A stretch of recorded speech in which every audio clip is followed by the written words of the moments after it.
Ayuki angan mamatamni imung manung adu irang lang nari. Thadoi gi manaw nupi ani adusu lakli. Imung manung adu wairam taithok tuna sitna na loisinbiri. Bamon su laktuna sak mai thagat pahawri. Thadoi magi kada kiri manimpok pakpi adusu changai. Mamong nupi na kiri bado thongjil pala duda ngaihak leptuna nokret tawduna yengjari. Aduga masa thoibi thadoi mamai laithori. Ima kai haigi pakpi na loisinba loirabro nangbo thadoi na loisila ima pakpi na kadai ngasi dine nangi sana lek singado siba yaroi ko ima na ni isa gi damak koirabani sana gi lika khudo kasi saduna thamlibani matang sabada pi gi khan thamak libani ngasi di isu thoi gi su saumba numit oiri sida loina sihalagi khan purak libani Thadoi hairak liba wahai du tabada manem pokta muni yang satuna mapi ira senduna pera I pakpi na anghau bisidi karigino amuk pera I bisina masidi bako angang masadong na tawri basibu sesi phamusi mama sibiraki Thadoi gi apokpi mama do ngasai digi Thadoi gi phamung aduda laibani masubu pamduna masaga mangai gana ngasai digi tawri bado haubadagi loiba phauba uribani Khangli masanu pia sibu asuki matik imung asida lona tawjaba nungsijabado mamit makna asing asengba uri madu ubuda penman khiduna maithong adu harau momon minok tamla I pakpi na sana singado sizinbiri kaya da ningki jari banusi aigi isasi ngasidi thadoi gi mamada onsilaktuna pakpi na ingai yengo aigi isasi ngasidi laigi masaga mandra thadoi gi mamana Kadai yengi is kaya da ingna ningthi jari bano ingai gi isa nupi ni haibada sang amate hek tadi thadoi ikai na as aikhoi ima ani sidebako makhoi ahumado haraung nokmi nai asumna sak ising loiraduna sa umna magi mapalda loina mak thoknarakuna phamnari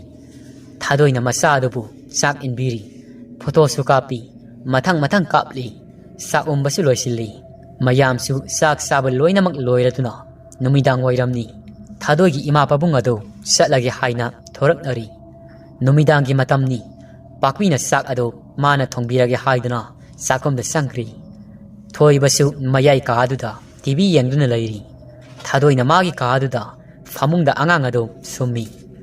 asumna angang ado sumlingai sida thadoi gi matungdagi thadoi tapna mamai ado laithorak pasida phamung phamanga duda masak khangdaba phi amuba amana mamai kupsinba mi ama leptuna lairibado thadoi uri thadoi yamna ngakna kanano nangdi kanano sida kamaina sangak ibano phamangda leplibaduna aina la ibasi nangi angang ado aina laubi ge haina laklibani thadoi na karigino haisi angang di tumthakri Kadai tumkhrabasu ai pambigi pirao asi haiduna khojin sangtrong sangba makut ado tingthor I thadoi madu ubada pakana masado sena konchinduna thammi famang nelep libado angang ado laungna ba haiduna munaba thaurang tawri makhoi ani ado asum munabaduda mamai de kuplamba fi ado haidorak pasida makok yaudaba ama oiri madu ubada thadoi ado khangboi lakpoi mikap thorai Thadoi gi masado humang kangi ising khara taksinjai is aidi ngaihak uitharuba malidana mang oiriko hausikido masado amu onsinduna yengjai masado di nungaina tumduna lairiba thadoi nokre tawna masado nungsina nanbi handakti asengba oina magi famung phamanga duda amuba ama leptuna lairi asomna pakpi yado sak ising thina ba hotnari ngai sakhungge phaklang ngaluda khoro khotpa makhola masu tari pakpina kainoni pakpina di haudongumba oiramgani khan thawa saseludrabani magi sak semfam thokpa adomak siamduna lairi ngasai makai khotpa makhol tarambado amuk saplepkri pakpi su sak thiba loiraduna sak sanaba kauruge haiduna tauba matamasida hanadagi hena kanna makholado amuk tari handakti makholado ama khakta natabi ꯐꯛꯂꯥꯡ ꯑꯗꯨꯃ ꯊꯨꯡꯅ ꯈꯣꯠꯄꯒꯨꯝ ꯇꯧꯔꯔꯤ ꯄꯥꯛꯄꯤꯅ ꯀꯔꯤꯅꯣꯅꯤ ꯇꯧꯔꯤꯕꯁꯤꯕꯣ ꯄꯥꯛꯄꯤ ꯃꯄꯥꯗ ꯊꯣꯛꯑꯒ ꯀꯩꯅꯣ ꯌꯦꯡꯒꯦ ꯈꯟ ꯊꯣꯔꯛꯏ ꯆꯥꯛꯈꯨꯝ ꯅꯥꯀꯜꯒꯤ ꯐꯛꯂꯥꯡ ꯑꯗꯨꯗ ꯌꯦꯡꯖꯩ ꯄꯥꯛꯄꯤꯅ ꯁꯤꯗꯤ ꯀꯔꯤꯁꯨ ꯇꯧꯗꯦꯅ ꯑꯗꯨꯒ ꯉꯁꯥꯏ ꯈꯣꯔꯣ ꯈꯣꯔꯣ ꯈꯣꯠꯂꯤꯕꯗꯨꯅ ꯀꯔꯤ ꯑꯣꯏꯒꯗꯕꯅꯣ ꯑꯁ ꯑꯩ ꯕꯥꯞꯅꯁꯨ ꯅꯠꯇꯦ ꯃꯗꯨ ꯑꯃꯨꯛꯇꯪꯗꯤ ꯅꯠꯇꯦ ꯇꯧꯔꯛꯈꯤꯕꯗꯣ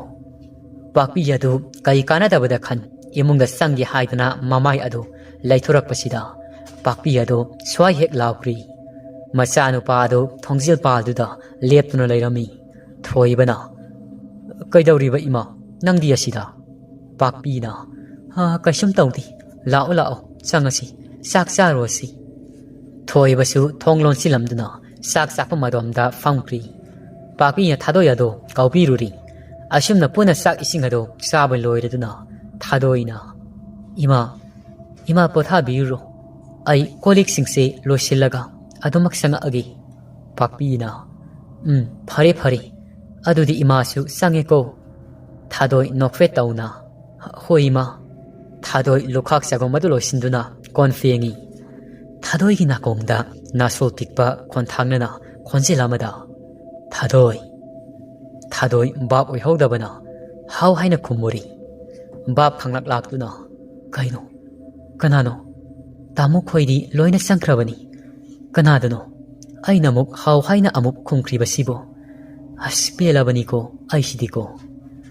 ꯀꯣꯟ ꯑꯗꯨ ꯐꯠ ꯆꯥꯝꯕ ꯂꯣꯏꯁꯤꯜꯂꯤ ꯂꯣꯏꯔꯗꯨꯅ ꯃꯥꯒꯤ ꯈꯥꯗ ꯆꯪꯉꯛꯏ ꯄꯥꯛꯄꯤꯁꯨ ꯅꯤꯡꯉꯥꯏꯗꯅ ꯅꯨꯡꯉꯥꯏꯅ ꯇꯨꯝꯃꯤ ꯄꯥꯛꯄꯤꯅ ꯉꯁꯥꯏ ꯃꯄꯥꯟꯂꯣꯝꯗ ꯊꯣꯛꯂꯨꯕ ꯃꯇꯝ ꯑꯁꯤꯗ ꯃꯥꯅ ꯁꯥꯟꯅꯔꯝꯕ ꯂꯥꯏꯃꯨꯁꯤꯡ ꯑꯗꯨ ꯃꯥꯒꯤ ꯃꯇꯨꯡ ꯏꯟꯅꯔꯛꯇꯨꯅ ꯃꯥꯕꯨ ꯍꯤꯡꯊꯊꯠꯅꯕ ꯁꯪꯗꯨꯅ ꯂꯩꯈ꯭ꯔꯕꯅꯤ ꯃꯥꯅ ꯉꯁꯥꯏ ꯃꯄꯥꯜ ꯊꯣꯛꯄꯁꯤꯗ ꯃꯥꯒꯤ ꯊꯋꯥꯏ ꯃꯤꯔꯦꯜ ꯑꯁꯤ ꯃꯪꯂꯝꯕꯁꯨ ꯌꯥꯔꯕꯅꯤ ꯑꯗꯨꯕꯨ ꯃꯥꯒꯤ ꯃꯁꯥ ꯑꯗꯨ ꯂꯤꯛ ꯑꯃ ꯌꯥꯎꯔꯤꯕꯗꯨꯅ ꯃꯥꯕꯨ ꯍꯥꯠꯄ ꯉꯝꯈꯤꯗꯕꯅꯤ ꯂꯥꯏꯃꯨꯁꯤꯡ ꯑꯗꯨꯅ ꯑꯗꯨꯕꯨ ꯃꯥꯅ ꯇꯨꯝꯕ ꯆꯪꯉꯝꯗꯥꯏꯁꯤꯗ ꯃꯥꯒꯤ ꯃꯁꯨ ꯑꯗꯨ ꯂꯛꯅꯔꯝꯃꯤ ꯃꯁꯨ ꯂꯛꯅꯔꯝꯕꯗꯨꯗ ꯃꯁꯨꯒꯤ ꯃꯈꯨꯠ ꯑꯗꯨꯅ ꯀꯟꯅ ꯄꯥꯏꯁꯤꯟꯈꯤꯕ ꯑꯗꯨꯒ ꯄꯥꯛꯄꯤꯅ ꯍꯧꯒꯠꯂꯛꯄꯗ ꯆꯥꯅꯈꯤꯗꯨꯅ ꯄꯥꯛꯄꯤꯒꯤ ꯂꯤꯛ ꯑꯗꯨ ꯇꯠꯇꯨꯅ ꯂꯤꯛ ꯃꯔꯨꯁꯤꯡ ꯑꯗꯨ ꯄꯨꯡꯆꯥꯏ ꯆꯥꯏꯈ꯭ꯔꯦ ꯄꯥꯛꯄꯤ ꯑꯗꯨ ꯅꯨꯡꯉꯥꯏꯅ ꯇꯨꯝꯂꯝꯕꯗꯒꯤ ꯃꯪꯂꯥꯛꯅꯕꯒꯨꯝ ꯇꯧꯔꯛꯏ ꯃꯃꯥꯏ ꯑꯗꯨ ꯍꯨꯃꯥꯡ ꯑꯅꯞꯄꯤ ꯀꯥꯡꯈ꯭ꯔꯤ ꯄꯥꯛꯄꯤꯒꯤ ꯃꯃꯪꯗꯨꯗ ꯂꯥꯏꯃꯨꯁꯤꯡ ꯑꯗꯨꯅ ꯃꯥꯕꯨ ꯃꯉꯛꯁꯝ ꯑꯗꯨ ꯀꯟꯅ ꯃꯦꯠꯂꯤꯕꯅꯤ ꯄꯥꯛꯄꯤꯒꯤ ꯃꯈꯣꯡ ꯑꯗꯨ ꯐ꯭ꯔꯤꯡ ꯀꯥꯎꯗꯨꯅ ꯈꯥꯡꯖꯩ ꯃꯃꯪꯗ ꯇꯧꯔꯤꯕꯗꯨꯒ ꯆꯞ ꯃꯥꯟꯅꯅ ꯇꯥꯏꯕꯪꯗꯁꯨ ꯆꯞ ꯃꯥꯟꯅꯅ ꯇꯧꯔꯤ ꯄꯥꯛꯄꯤ ꯌꯥꯝꯅ ꯋꯥꯅ ꯈꯥꯡꯖꯩ ꯉꯥꯏꯍꯥꯛꯀꯤ ꯃꯇꯨꯡ ꯂꯥꯏꯃꯨꯁꯤꯡ ꯑꯗꯨꯅ ꯁꯣꯔ ꯊꯠꯇꯨꯅ ꯄꯥꯛꯄꯤ ꯑꯗꯨ ꯍꯥꯠꯈ꯭ꯔꯤ ꯊꯋꯥꯏꯒ ꯍꯛꯆꯥꯡ ꯑꯗꯨ ꯍꯥꯏꯅꯈ꯭ꯔꯤ ꯄꯥꯛꯄꯤꯅ ꯁꯥꯟꯅꯔꯝꯕ ꯂꯥꯏꯃꯨꯁꯤꯡ ꯑꯗꯨ ꯄꯥꯛꯄꯤꯅ ꯆꯥꯡ ꯅꯥꯏꯅ ꯍꯦꯛ ꯁꯥꯟꯅꯈꯤꯗꯕꯗꯒꯤ ꯑꯁꯥꯎꯕ ꯑꯃꯒ ꯂꯣꯏꯅꯅ ꯍꯦꯟꯅ ꯁꯥꯊꯤꯕ ꯂꯥꯏꯃꯨ ꯍꯥꯏꯕꯗꯨ ꯑꯣꯏꯔꯔꯤ ꯅꯣꯡꯉꯥꯜꯂꯗꯨꯅ ꯊꯥꯗꯣꯏꯁꯨ ꯏꯔꯨ ꯃꯥꯏꯊꯖꯔꯤ ꯆꯥ ꯂꯣꯟꯕ ꯐꯥꯎꯕ ꯂꯣꯏꯔꯤ ꯑꯗꯨꯕꯨ ꯃꯃꯥ ꯑꯗꯨꯗꯤ ꯍꯧꯒꯠꯄ ꯎꯔꯝꯗꯦ ꯊꯥꯗꯣꯏꯅ ꯀꯩꯅꯣꯅꯤ ꯏꯃꯥꯁꯤꯕꯣ ꯅꯍꯥꯟ ꯃꯈꯩꯗꯤ ꯑꯩꯈꯣꯏꯗꯒꯤ ꯍꯥꯟꯅ ꯑꯗꯨꯝ ꯍꯧꯒꯠꯄꯅꯤ ꯉꯁꯤꯗꯤ ꯀꯩꯗꯧꯔꯕ ꯖꯥꯠꯅꯣ ꯊꯦꯡꯂ ꯐꯥꯎꯕ ꯍꯧꯒꯠꯂꯝꯗ꯭ꯔꯤꯁꯤꯕꯣ ꯃꯁꯥꯒ ꯉꯝꯗ꯭ꯔꯕ ꯖꯥꯠꯂꯅꯤ ꯊꯥꯗꯣꯏ ꯃꯅꯦꯝꯕꯣꯒꯤ ꯀꯥ ꯑꯗꯨꯗ ꯆꯪꯉꯛꯏ ꯃꯃꯥꯒꯤ ꯀꯥꯡꯈꯜ ꯑꯗꯨ ꯍꯨꯒꯠꯄꯁꯤꯗ ꯏꯃꯥ ꯅꯁꯥ ꯉꯝꯗ꯭ꯔꯕꯣ ꯀꯩꯗꯧꯔꯒꯦ ꯍꯧꯖꯤꯛ ꯐꯥꯎꯕ ꯍꯧꯒꯠꯇ꯭ꯔꯤꯁꯤꯕꯣ ꯏꯃꯥ ꯄꯥꯛꯄꯤ ꯑꯗꯣ ꯀꯔꯤꯃꯇ ꯈꯨꯝꯂꯛꯇ꯭ꯔꯤ ꯊꯥꯗꯣꯏ ꯈꯨꯝꯂꯛꯃꯟꯗ꯭ꯔꯕꯗꯨꯗ ꯄꯥꯈꯠꯅ ꯃꯃꯥꯒꯤ ꯃꯁꯥ ꯑꯗꯣ ꯅꯣꯝꯗꯨꯅ ꯏꯃꯥ ꯄꯥꯛꯄꯤ ꯑꯗꯣ ꯃꯃꯤꯠ ꯄꯥꯡꯅ ꯁꯤꯗꯨꯅ ꯂꯩꯔꯝꯂꯤ ꯊꯥꯗꯣꯏ ꯑꯗꯣ ꯀꯟꯅ ꯂꯥꯎꯅ ꯀꯞꯂꯛꯏ ꯏꯃꯥ ꯇꯥꯃꯣ ꯏꯃꯥꯁꯤ ꯇꯥꯃꯣ ꯊꯥꯗꯣꯏꯒꯤ ꯃꯁꯥ ꯑꯗꯣ ꯒ꯭ꯌꯥꯟ ꯃꯦꯟ ꯑꯃꯠꯇ ꯏꯇꯥ ꯇꯥꯈꯤꯗ꯭ꯔꯤ ꯊꯣꯏꯕꯁꯨ ꯇꯥꯔꯗꯨꯅ ꯆꯪꯁꯤꯜꯂꯛꯏ ꯃꯃꯥꯅ ꯑꯣꯏꯔꯝꯂꯤꯕ ꯐꯤꯕꯝ ꯑꯗꯨ ꯎꯕꯗ ꯊꯣꯏꯕꯗꯣ ꯃꯪꯒ ꯆꯞ ꯃꯥꯟꯅꯈ꯭ꯔꯤ ꯊꯥꯗꯣꯏ ꯑꯗꯨꯁꯨ ꯀꯟꯅ ꯀꯞꯆꯔꯤ ꯊꯣꯏꯕꯗꯨ ꯇꯞꯅ ꯆꯪꯁꯤꯜꯂꯛꯇꯨꯅ ꯃꯃꯥꯒꯤ ꯃꯃꯤꯠ ꯑꯗꯨ ꯇꯞꯅ ꯃꯈꯨꯠ ꯑꯗꯨꯅ ꯅꯥꯟꯊꯕꯤ ꯊꯣꯏꯕ ꯑꯗꯨ ꯇꯨꯃꯤꯟꯅ ꯑꯉꯥꯎꯕ ꯑꯃꯒꯨꯝ ꯃꯪꯗꯨꯅ ꯂꯩꯔꯝꯕꯗꯒꯤ ꯃꯃꯥꯕꯨ ꯀꯣꯟꯗꯨꯅ ꯏꯃꯥ ꯅꯪ ꯑꯩꯈꯣꯏ ꯃꯌꯥꯝꯁꯤ ꯊꯥꯗꯣꯛꯇꯨꯅ ꯆꯠꯄ ꯌꯥꯔꯣꯏꯌꯦ ꯅꯪ ꯑꯩꯈꯣꯏꯕꯨ ꯅꯨꯡꯁꯤꯗ꯭ꯔꯕꯣ ꯏꯃꯥ ꯊꯥꯗꯣꯏꯅ ꯇꯥꯃꯣ ꯏꯃꯥꯁꯤ ꯀꯧꯕ ꯈꯨꯝꯂꯛꯇ꯭ꯔꯤ ꯑꯃꯨꯛꯇ ꯀꯧꯋꯣ ꯊꯥꯗꯣꯏꯒꯤ ꯃꯇꯧ ꯑꯗꯨ ꯌꯦꯡꯕ ꯉꯝꯗ꯭ꯔꯗꯨꯅ ꯊꯣꯏꯕꯒꯤ ꯃꯁꯥ ꯑꯗꯨ ꯐꯥꯊꯖꯗꯨꯅ ꯊꯥꯗꯣꯏ ꯑꯗꯨ ꯊꯦꯝꯖꯤꯟꯕꯤꯔꯤ ꯑꯁꯨꯝꯅ ꯊꯣꯏꯕꯅ ꯂꯩꯀꯥꯏꯒꯤ ꯃꯤꯁꯤꯡ ꯑꯗꯨꯗ ꯄꯥꯎ ꯄꯤꯔꯗꯨꯅ ꯄꯥꯛꯄꯤ ꯂꯩꯇ꯭ꯔꯤ ꯍꯥꯏꯕꯗꯨ ꯇꯥꯕꯁꯤꯗ ꯂꯩꯀꯥꯏꯒꯤ ꯃꯤ ꯑꯅꯝꯕ ꯂꯣꯏꯅꯃꯛ ꯂꯥꯛꯇꯨꯅ ꯅꯨꯡꯉꯥꯏꯇꯕ ꯐꯣꯡꯗꯣꯛꯅꯩ꯫ ꯃꯤꯅ ꯀꯃꯥꯏ ꯂꯩꯇ꯭ꯔꯤꯕꯅꯣ ꯍꯪꯕꯗ ꯅꯣꯡꯉꯥꯜꯂꯛꯄꯗ ꯁꯤꯗꯨꯅ ꯂꯩꯔꯝꯕꯅꯤ ꯍꯥꯏꯔꯤ꯫ ꯑꯁꯨꯝꯅ ꯄꯥꯛꯄꯤꯒꯤ ꯃꯊꯧ ꯃꯉꯝ ꯑꯗꯨ ꯄꯥꯡꯊꯣꯛꯄ ꯂꯣꯏꯈ꯭ꯔꯤ꯫ ꯄꯥꯛꯄꯤ ꯂꯩꯈꯤꯗ꯭ꯔꯕ ꯃꯇꯨꯡ ꯏꯀꯨꯏ ꯀꯨꯏꯗꯅ ꯃꯁꯤ ꯅꯨꯄꯥ ꯑꯁꯤꯅ ꯊꯥ 9 ꯍꯥꯏꯔꯛꯄ ꯃꯇꯝ ꯑꯁ꯭ꯋꯥꯏ ꯑꯁꯤꯗ ꯅꯨꯡꯊꯤꯜ ꯅꯨꯃꯤꯠ ꯆꯞ ꯌꯨꯡꯕ ꯃꯇꯝꯗꯅꯤ꯫ ꯊꯣꯏꯕꯁꯨ ꯊꯕꯛ ꯆꯠꯊꯣꯛꯈꯤ꯫ ꯊꯥꯗꯣꯏꯒ ꯑꯉꯥꯡ ꯃꯆꯥꯗꯨꯒ ꯈꯛꯇꯅꯤ ꯂꯩꯔꯤꯕꯗꯣ꯫ ꯑꯉꯥꯡ ꯑꯗꯨꯁꯨ ꯍꯤꯞꯂꯒ ꯂꯩꯔꯤꯉꯩ ꯃꯅꯤꯡꯂꯣꯝꯗ ꯃꯤ ꯑꯃꯅ ꯀꯟꯅ ꯀꯟꯅ ꯀꯧꯔꯔꯤ꯫ ꯊꯥꯗꯣꯏ ꯍꯤꯞꯂꯝꯕꯗꯒꯤ ꯃꯃꯤꯠꯁꯤꯡꯗꯨꯅ ꯍꯧꯒꯠꯈ꯭ꯔꯤ ꯀꯧꯔꯤꯕꯗꯨ ꯇꯥꯔꯛꯄꯗꯒꯤ꯫ ꯑꯗꯨꯕꯨ ꯃꯈꯣꯜ ꯑꯗꯨ ꯑꯃꯨꯛ ꯇꯥꯈꯤꯗ꯭ꯔꯤ꯫ ꯊꯥꯗꯣꯏꯅ "ꯀꯅꯥ ꯑꯣꯏꯔꯤꯖꯥꯠꯅꯣꯅꯤ ꯀꯧꯔꯛꯏꯁꯤꯕꯣ?" ꯊꯥꯗꯣꯏ ꯇꯨꯝꯅꯤꯡꯃꯟꯈꯤꯕꯅ ꯑꯃꯨꯛ ꯎꯏꯊꯈ꯭ꯔꯤ꯫ ꯍꯦꯛ ꯎꯏꯊꯕꯒ ꯑꯃꯨꯛ ꯀꯟꯅ ꯀꯟꯅ ꯀꯧꯔꯔꯤ꯫ ꯊꯥꯗꯣꯏ ꯑꯗꯨ ꯃꯃꯤꯠ ꯑꯃꯨꯛ ꯈꯪꯁꯤꯡꯁꯤꯡ ꯀꯅꯥꯅꯣ ꯌꯦꯡꯂꯨꯒꯦ ꯍꯥꯏꯗꯨꯅ ꯑꯉꯥꯡ ꯑꯗꯨ ꯇꯨꯝꯍꯜꯂꯝꯂꯒ ꯇꯞꯅ ꯍꯧꯒꯠꯈ꯭ꯔꯤ꯫ ꯑꯗꯨꯕꯨ ꯀꯅꯥꯃꯠꯇ ꯂꯩꯔꯝꯗꯦ꯫ ꯃꯈꯣꯜ ꯑꯗꯨꯁꯨ ꯑꯗꯨꯃꯛ ꯇꯥꯈꯤꯗ꯭ꯔꯤ꯫ ꯀꯩꯅꯣꯅꯤ ꯀꯅꯥꯃꯠꯇꯗꯤ ꯂꯥꯛꯑꯝꯗꯦꯅ꯫ ꯊꯥꯗꯣꯏ ꯑꯗꯨ ꯀꯣꯟꯊꯣꯡ ꯐꯥꯎꯕ ꯊꯣꯛꯇꯨꯅ ꯌꯦꯡꯉꯨꯔꯤ꯫ ꯀꯅꯥꯃꯠꯇ ꯊꯣꯛꯈꯤꯕꯒꯤ ꯃꯃꯤꯁꯨ ꯇꯥꯗꯕꯗꯨꯗ ꯃꯌꯨꯝꯗ ꯑꯃꯨꯛ ꯆꯪꯉꯛꯏ꯫ ꯃꯥꯒꯤ ꯀꯥꯗ ꯆꯪꯉꯛꯄꯁꯤꯗ ꯃꯅꯦꯝꯄꯣꯛꯅ ꯂꯩꯔꯝꯕ ꯀꯥ ꯑꯗꯣ ꯃꯤꯒꯨꯝꯕ ꯑꯃ ꯆꯪꯈꯤꯕꯒꯤ ꯃꯃꯤ ꯑꯃ ꯇꯥꯈꯤꯕꯒꯨꯝ ꯇꯧꯏ꯫ ꯀꯩꯅꯣ ꯍꯧꯖꯤꯛꯀꯤꯗꯨꯕꯣ? ꯑꯩꯅ ꯊꯣꯛꯂꯤꯉꯩꯗꯒ ꯍꯨꯔꯥꯟꯕꯒ ꯆꯪꯉꯕ ꯖꯥꯠꯂꯅꯤ? ꯊꯥꯗꯣꯏ ꯋꯥ ꯉꯥꯡꯗꯦ꯫ ꯃꯅꯦꯝꯄꯣꯛꯀꯤ ꯀꯥ ꯑꯗꯨ ꯇꯝ ꯈꯣꯡꯊꯥꯡ ꯃꯈꯣꯜ ꯅꯥꯏꯍꯟꯗꯅ ꯇꯞꯅ ꯇꯞꯅ ꯆꯪꯉꯤ꯫ ꯄꯗꯥꯔ ꯈꯜꯂꯤꯕꯗꯣ ꯇꯞꯅ ꯐꯥꯏꯗꯨꯅ ꯄꯗꯥꯔ ꯑꯗꯨ ꯐꯠ ꯂꯥꯎꯅ ꯍꯩꯗꯣꯛꯆꯩ꯫ ꯀꯅꯥꯃꯠꯇ ꯂꯩꯕꯁꯨ ꯎꯗꯦ꯫ ꯊꯥꯗꯣꯏ ꯍꯧꯗꯣꯡꯒꯨꯝꯕ ꯆꯪꯕꯗ ꯑꯁꯨꯝ ꯋꯥꯈꯜꯅ ꯑꯣꯏꯔꯤ ꯃꯥꯜꯂꯤ ꯈꯟ ꯂꯩꯊꯣꯔꯛꯄꯗ ꯃꯥꯅ ꯃꯃꯥꯏ ꯑꯗꯨ ꯂꯩꯊꯣꯔꯛꯄꯁꯤꯗ ꯃꯅꯦꯝꯄꯣꯛꯀꯤ ꯀꯥ ꯑꯗꯨꯗ ꯃꯤ ꯀꯟꯅ ꯅꯥꯍꯤꯕꯒꯤ ꯃꯈꯣꯜ ꯑꯃ ꯇꯥꯔꯔꯤ꯫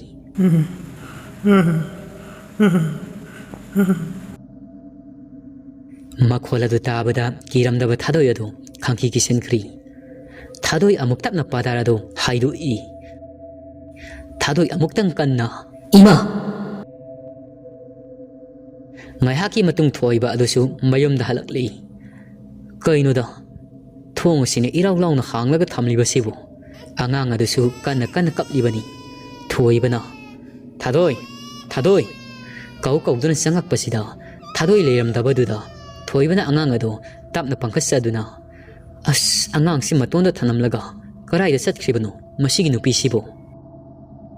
ꯊꯣꯏꯕ ꯃꯅꯤꯡ ꯃꯌꯥꯗ ꯊꯣꯛꯇꯨꯅ ꯃꯥꯒꯤ ꯅꯨꯄꯤ ꯑꯗꯨ ꯀꯣꯏꯀꯧ ꯀꯧꯖꯔꯤ꯫ ꯑꯗꯨꯕꯨ ꯊꯥꯗꯣꯏ ꯂꯩꯕꯗꯤ ꯎꯖꯗꯦ꯫ ꯌꯨꯝꯊꯪꯅꯕꯁꯤꯡꯗ ꯆꯠꯇꯨꯅ ꯊꯥꯗꯣꯏ ꯂꯥꯛꯄ꯭ꯔꯥ ꯍꯥꯏꯅ ꯍꯪꯕꯗꯁꯨ ꯂꯥꯛꯇꯦ ꯂꯥꯛꯇꯦ ꯍꯥꯏꯗꯨꯅ ꯂꯣꯏꯅꯃꯛ ꯍꯥꯏꯅꯔꯛꯂꯤ꯫ ꯊꯣꯏꯕ ꯁꯥꯎꯅ ꯃꯌꯨꯝꯗ ꯆꯪꯉꯛꯏ꯫ ꯑꯉꯥꯡ ꯑꯗꯨꯁꯨ ꯊꯦꯝꯕ ꯌꯥꯗꯅ ꯀꯟꯅ ꯀꯟꯅ ꯀꯞꯂꯤꯕꯅꯤ꯫ ꯄꯤꯛꯈ꯭ꯔꯕ ꯑꯉꯥꯡ ꯑꯁꯤ ꯊꯅꯝꯂꯒ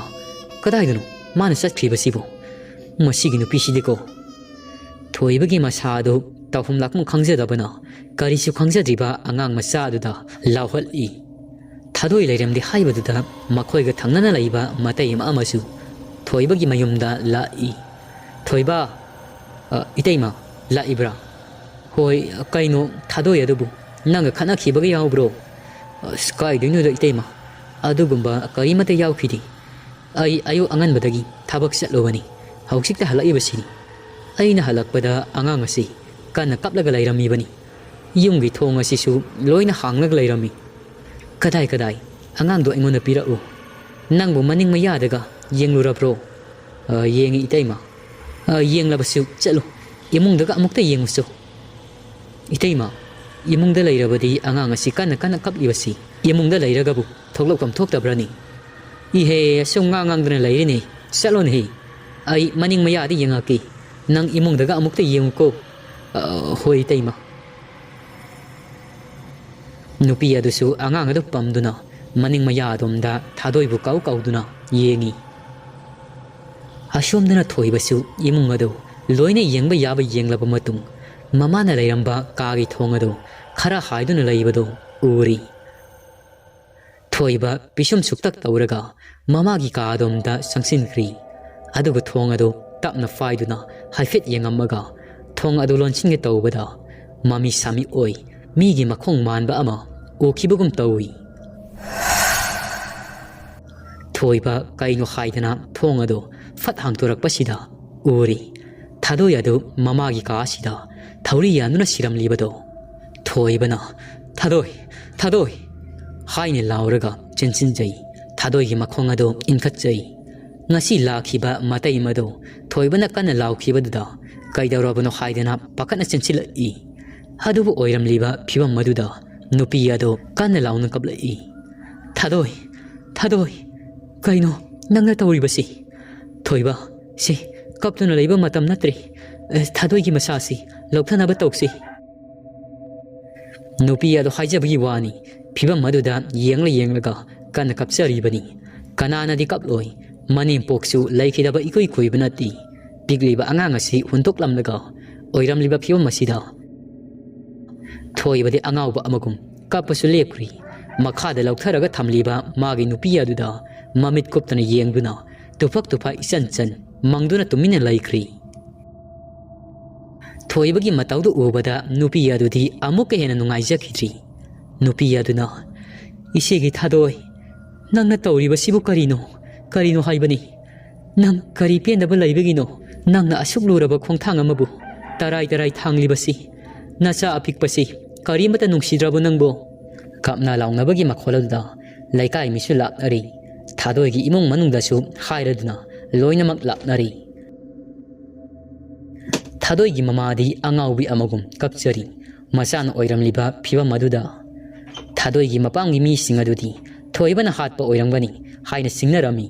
adubu ngasagi matai maduna asing wari singado tamduna asawu singado fathana bahotnari thoibana thadoi gi mama pada asumna haijai ima babum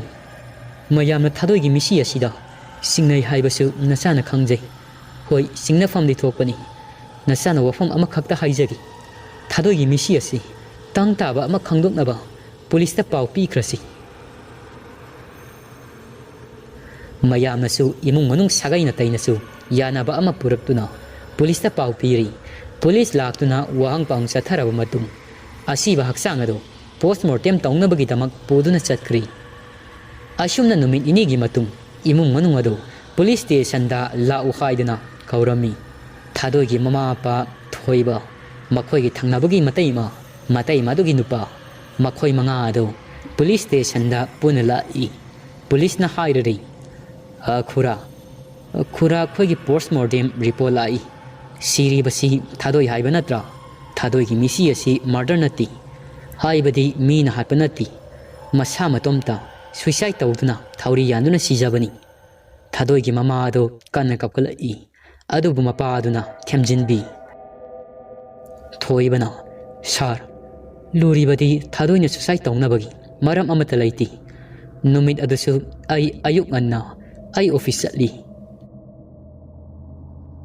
asumna police station da wa khara hainaduna asiba haksang ado mayumda puraktuna poloikri karamaga loirab matung thadoi upokpi mamagi manaw nupi amana ise hayengdi thabak amata satminarusi thadoi gi mamana kai thabak no kadaidano manaw nupi aduna hayengse imungi lai amukta yengthoge tawbani amaibi ahaiba afauba amalai magi manaktani thadoi gi mamana pung kayadano hoi salusi manaw nupi aduna ayuk nganna ai laage aduga adom salasi adudi ai salage isi thadoi gi mamana hoi hayeng ngan hek lao haina khibagi matung in ayuk angan matamni thadoi gi mama amadi mahaki manaw nupi aduga amaibi adugi manakta chatkhri amaibi dugi khol yauraduna mayumda sangai manaw nupi aduna ho ise amaibi adusu taraduna ha thore haina thore amaibi duna kakhalao kaitana se haiba thadoi gi mama gi manaw nupi aduna ise haigi se imungi pulap amukta yengi tawbani amaibi aduna oh yengsi ado songidi thadoi gi mama da onsilai ise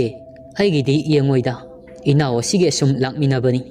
amaibi ado mangona munne yengduna nokfet tawraga asumna hairi nangi na sanupi ama handak ikoi koidana thauri yanduna sikhibra thadoi gi mama amadi magi manaw nupi ado ingangakna amaibi aduda yengi